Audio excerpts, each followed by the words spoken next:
बाजू नहीं है, टांग नहीं है, पूरी जिंदगी का फैसला है, पूरी जिंदगी निभानी थी, तो स्टैंड क्यों लिया कि मैंने इसी से शादी करनी है? बस मैंने इसके साथ वादा किया था कि मैं पूरी जिंदगी इसके साथ रहूंगी, तो मैंने अपने वादे को निभाना था, चाहे ये जिस भी हालत में है मैं इसका साथ दूंगी। जिंदगी भर ये बाजू वापस नहीं आएंगे, ये टांग वापस नहीं आएगी। इसी एक टांग के साथ, इसी बाजुओं के बगैर जो हमारा दाऊद है, इसी के साथ जिंदगी गुजारेंगे। इसको मैं कहती थी अगर खुदा ने तुझसे बाजू लिए हैं तो तुझे दिए भी हैं ये बाजू, ये तेरे ही हैं। तो इसी बात पे मैं कायम रही, तो मैं हर एक काम इसका करती हूँ। इसको मैं कहती हूँ तू जो भी करना चाहता है मुझे कहा कर, ये तेरे हाथ है। यानी आपके दो हाथ इसके हाथ जी। आपका रिलेशन कितना अरसा रहा शादी से पहले, इस हादसे से पहले? 1 साल रहा था।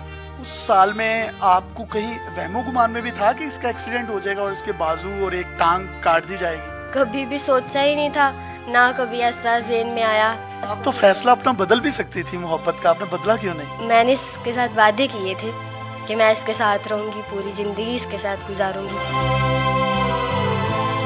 यार फरीदा सड़ पैण अखियां जड़ियां लड़ियां ते तोड़ ना चढ़ियां, और कैसी खूबसूरत इन्होंने तोड़ चढ़ाई हैं। दाऊद मुझे बताइएगा, आपको खुशी है कि इतनी अच्छी आपको बीवी मिली? जब मेरी ये दोनों बाजू कटेगी, ये टांग वगैरह कटी, तब तो मैं सिर्फ यही सोचता था कि इससे अच्छा तो खुदा मेरी ज़िंदगी पे पर्दा ही डाल लेता तो वो ज़्यादा अच्छा था, क्योंकि किसी पर बोझ बनना ना अच्छी बात नहीं होती, मुझे खुद अच्छा नहीं लगता।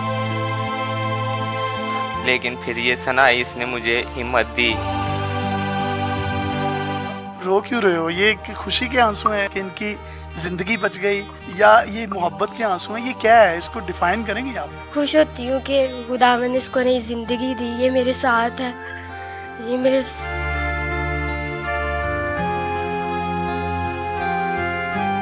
दाऊद, ऐसा पार्टनर नसीब वालों को मिलता है। क्या क्या करती हैं? आपके बाल संवारती हैं, मूछें बनाती हैं, दांत साफ करवाती हैं, कपड़े बदलवाती हैं, क्या क्या करवाती हैं? महसूस होता है कि ये आपका बाजू ही है? कोई भी ऐसा काम नहीं है जो ये मुझे ना करवाती हो, जो इंसान अपने हाथ से कर लेता है। अपने हाथों से हिम्मत नहीं आती, लेकिन ये मुझे हिम्मत भी देती है। ये महसूस ही नहीं होने देती कि मेरे बाजू नहीं है।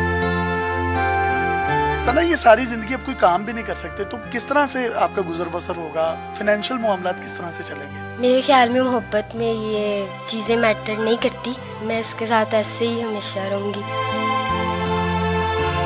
आप कोई पैगाम देना चाहें हमारी ऑडियंस और खास तौर पर उन लोगों को जो आपस में मोहब्बत की पींगे डालते हैं, लेकिन वो मोहब्बत की पींगे परवान नहीं चढ़ती? जब मैं हॉस्पिटल में था तो मेरे पास ये एक आदमी था, उसकी मंगेतर आती थी वहाँ पे, हमें आपस में बहुत प्यार था। उसकी ना एक उंगली काट देगी हाथ की, एक उंगली कटने की वजह से उसकी मंगेतर उसको छोड़ के चली गई। उनकी तो मंगनी भी हुई थी। बस यही ज़हन में आता था कि मेरी तो अभी मंगनी भी नहीं हुई, फिर भी सना मेरे साथ इतना प्यार करती है।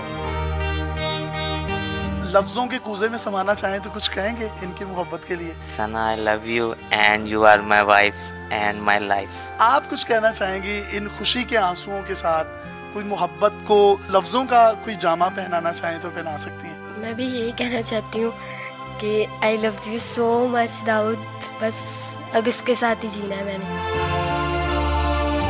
कितनी जबरदस्त और कितनी क्यूट मोहब्बत है, यकीन करें इनकी बातें सुनकर रोंगटे खड़े हो जाते हैं। और मैं आखिर में पैगाम देना चाहूंगा उन तमाम लोगों को जो एक दूसरे का स्टेटस देखते हैं। इस चीज की जीती जागती मिसाल ये है कि शादी से पहले ही इनके 2 बाजू और एक टांग कट चुकी थी, और ये एक रिलेशन में थे, एक मोहब्बत के रिलेशन में थे। उस मोहब्बत के रिलेशन के बाद इन्होंने शादी की, और सना ने ये साबित किया कि अगर आपका प्यार सच्चा हो, 2 बाजू क्या, एक टांग क्या, अगर जिस्म का एक एक हिस्सा भी कट जाए लेकिन रूह चलती हो, सांस चलती हो, जिंदगी बसती हो, तो आप मोहब्बत को परवान चढ़ा सकते हैं। मैं इन दोनों के लिए हाथ जोड़कर अपील करता हूं, अगर आप में से हमने पढ़ा था कि सोनी महिवाल या हीर रांझा या सस्सी पन्नू वो कहानियां थी, पता नहीं है थे कि नहीं है, लेकिन आज के ये हीर रांझा और सस्सी पन्नू हमारे सामने है। इस बच्ची ने जो मिसाल कायम की है वफादारी की, ये कहना आसान है, करना बड़ा मुश्किल है। बसीयत नुमाइंदा